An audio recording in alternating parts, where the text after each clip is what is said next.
Okay, so now the next thing that can happen is it doesn't have to have necessarily primes on there. It can say this. So triangle ABC is mapped onto, all right, so that means moved.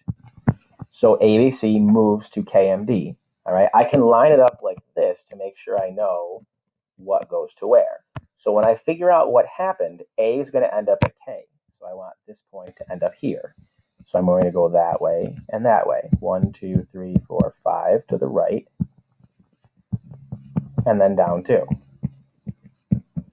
So if I want to make my translation thing, which again, you do not have to do this. All right, and if you do, be careful. I almost just wrote T5 too. All right, so I've got to be extra careful there.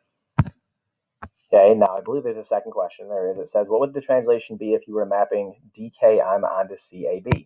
Okay, so would it be the same? You might initially be thinking yes, okay, and it very well may be. But let's see. All right, so if I go the other direction, so I start at C and I end up at D, so I'm just using those points there.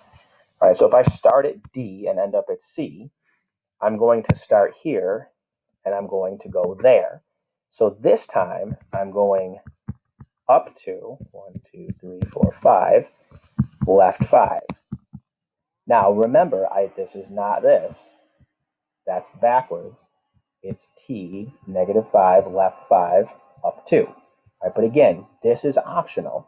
This is what you could write down right there, and you would have answered the question, and you wouldn't have to worry about making that extra little mistake there.